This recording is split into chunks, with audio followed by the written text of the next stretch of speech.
Welcome back. Rick O'Brien with John Coletto at Brown University's Meehan Auditorium for the championship in the Mid-A Division, Rhode Island High School hockey. And, John, this place has been a sellout for every single game. We're glad that it's on TV. It's been a madhouse. As we take a look at the officials for this afternoon's game, on your left is Frank Rockcliffe. On your right, Dick Kabesian. Skate the two officials. We will play 3 periods of 15 minutes each. There will be no breaks for us. You will not miss any of the hockey action, unlike what happened in the Olympics. We will not go to commercial during the first period. And there's a short break in between the first and second period, only about 5 minutes. They will resurface the ice in between the second and third periods. They'll have a little bit longer break. Keys to victory as the Lions get ready to go. Well, for Bishop Hendricken, they've got to receive continued superlative goaltending from David Berard. They also, the defensemen, have to play within their ability. That means they can't take chances. Klein has been especially good at playing his position, and they have to put a lot of shots on Pat Setta for Mount St. Charles in the Mount net. Hendricken has to shoot the puck a little bit more. For Mount St. Charles to be successful, the forwards have to bottle up the Hendricken forwards. They have to keep skating. Watch Rodolphe. He's tireless. And we're just about ready to go for the great play-by-play action. Here's John Coletto. Thank you, Rick. Mount St. Charles controls the draw. This is Keith E. Carney. He is playing. His pass is stopped, but Carney collects and gets it up ahead to Scott Hanley on the right wing. Gives it to Chevette. Back to Hanley. Broken up by Potter on defense for Hendricken. Goes back to Keith E. Carney. Puts a shift around one man to the corner for Chevette. Centering pass right across. Rodolphe couldn't get it. Here comes Hendricken. Number 4, Kramer. His pass is blocked. Kramer collects back at his own zone. Up ahead to Gaudreau. This is Gaudreau. Left side pass to Raposa. Raposa, it's behind him. He checks Hanley, and now we've got a whistle, and they're going to call it offside. Well, so far we've seen just about what we expected from the two teams. A reminder, they are not the average high school hockey team. They really skate their positions well. Raposa wearing number 14 for Hendricken in the home uniforms. Let's take a look over here as John Raposa is a junior. He's very quick. Another great crowd. Just jam-packed here, and there's tension in the air. 2 second lines out there now. Play back onto the Mount St. Charles end, number 4, Brendan Whittet back on it. Whittet starts it out. His pass is blocked, and Hendricken keeps it in. Caccini along the left side to Mike Flynn, broken up by Whittet. Brian Jeffries tries to collect for Mount St. Charles. Mike Flynn with a shot blocked, and back comes LaCroix for Mount St. Charles. Up ahead 2-on-2. He's got Del Mastro, but he's upended. Caccini now in the corner for Hendricken. Kept in by Jeffries. Jeffries dumps it back into the corner. O'Connor is on defense in the corner. Up to Mike Flynn. Stopped there by Jeffries. Now Mike Flynn kicks it up ahead. Sent back in, but the mound hadn't cleared, and it's offside. Most of the rules are the same for high school hockey. However, John, there's an important difference some of the fans may notice. Checking is not allowed in the offensive zone. Now, that doesn't mean there's not going to be contact. They've played each other very tight and going back and forth. As we check the Mountie bench, those guys have had a lot to think about. Mount St. Charles coaches, of course, Bill Belisle and son Dave Belisle. Jason Lawton, left side pass to Cocoli. The shot and the first save by Berard. Kicks it to the corner. Lawton again. Younger brother, of course, Brian Lawton, who skates for the North Stars. Robeson at the point keeps it in for the Mount. Lawton behind the net. Looks to center it. Still controls. Back to the point. Keith E. Carney. A wrist shot is deflected high and up over the glass into the netting behind Dave Berard. So a face-off to his left. All right, we'll take a look at some of the players this afternoon. How about co-captain Mark McGeo for Mount St. Charles, Keith E. Carney. We keep saying the middle initial because there's another Keith Carney on this team, Keith P. Carney. Keith E. is the senior. He's out of Pawtucket, and he's got a verbal commitment to attend the University of Maine, which just happens to be the #1 college team in the country. Carney to Robeson. Robeson fires it back in. Brian Klein can't handle it, and number 20, Jason Bacon, is in there in the corner fighting along with Lawton. Hendricken controlling now. Back come the Hawks. Jackard with a hand pass to a teammate, Bethune, and the referee blows that one dead. You already mentioned one of the magical hockey names in the state, Lawton.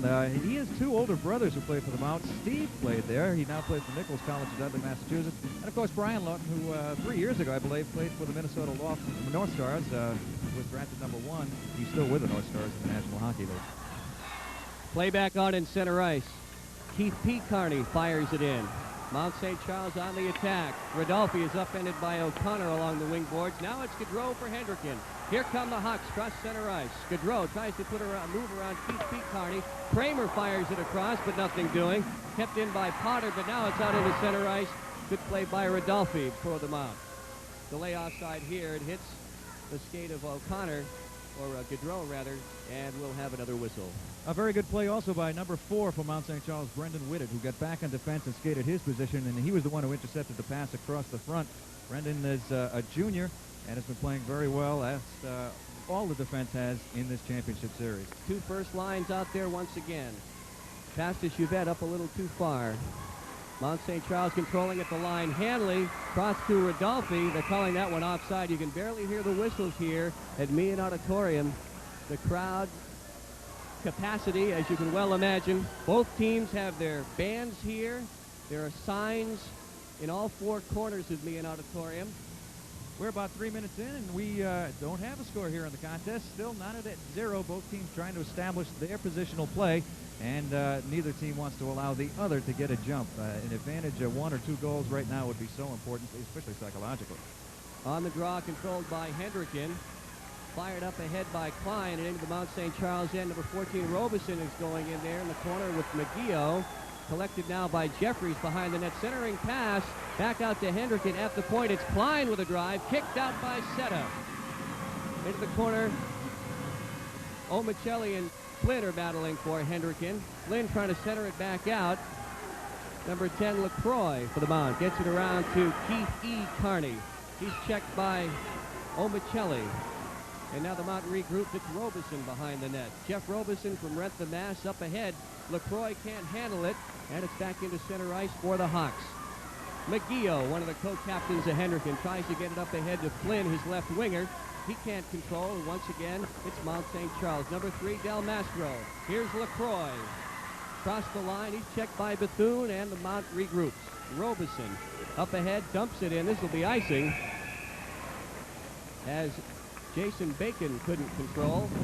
And there's Bacon right there. We've got an icing infraction against the Mount. 11:08 to go in the first period, still no score. And John, we should mention that the icing is automatic. The players don't have to touch it. Let's see some of the offensive pressure here. Here's the shot by Klein coming up, Rick, and the save by Seta. Had to pick that one out of a crowd too, but got the right pad on a nice kick save, as they're still trying to get some offense going. O'Connor's shot is blocked. It goes to the corner for number 4, Brendan Whitted for the Mount. He's checked by Bethune. It's collected right there. Jacker, number 11, with a drive, and it's blocked. Jason Lawton now for the Mount. Gets it out into center ice. O'Connor checked by Bacon. O'Connor again for Hendricken. Successfully gets it into the zone. Bethune, first man forechecking for the Hawks. Back on defense is Whitted. Whitted circles his net. Gets it up into center ice. O'Connor, right side pass to Jacket, can't handle it. Keith Pete Carney. Back to Whitted on defense. Piccoli. This is Lawton. Jason Lawton. That is offside. Jason Bacon is right wing, just ahead of the play. In general, Hendricken is the more physical team than Mount St. Charles. As we look at number 16 for the Mount St. Charles Hawks, Jason Lawton, a Cumberland native, and the third in a line of Lawtons to play for Mount St. Charles. Hendricken last Saturday was a little bit too physical, and that might have cost them the game. That plus the injury when they lost 5-0. They've got to stay disciplined, even though they are a little bit bigger than Mount St. Charles. Back in the Mount St. Charles end. Robeson back to collect, to take his time. Keith E. Carney back to Robeson behind the net. Mount St. Charles starts out. Rodolphe coming up through center ice. He's got Chuvette with him and Hanley, but he's checked off the play. Good back checking. And back come the Hawks. Potter, the defenseman, dumps it in. End-to-end action here in the first period. Now we have a whistle. Considered icing by the officials. Potter dumped it in just on his side of center ice. And icing the call. The face-off will be to Berard's left. As we take a look at some of the crowd here at Meehan Auditorium, it is packed, it is loud, and we are just underway. No score, 9:51 left to go in the first period. You mentioned Rodolphe. He's out of Pawtucket, has a brother that goes to Tolman High School, and he's the son of the Rodolphes that a lot of folks remember that were very good athletes at St. Raphael High School back in the early 60s. Puck in the Hendricken end. Mount St. Charles trying to get a handle. Jeffries with it. He's checked off the play there, and puck goes back outside the zone. Sent back in on the tag-up offside rule. Play continues. Hendricken trying to break it out. Now we've got a whistle by Dick Kabesian. And didn't see a call. offside. Okay. Offside is the call. Apparently they didn't wave off the delay. Little tangle over there. We thought that might have been a penalty, but nothing called so far. I'd say that the offense fairly even, although Mount St. Charles might have, or Hendricken rather, might have had the better opportunities. But neither team has really taken control. Into the corner they go.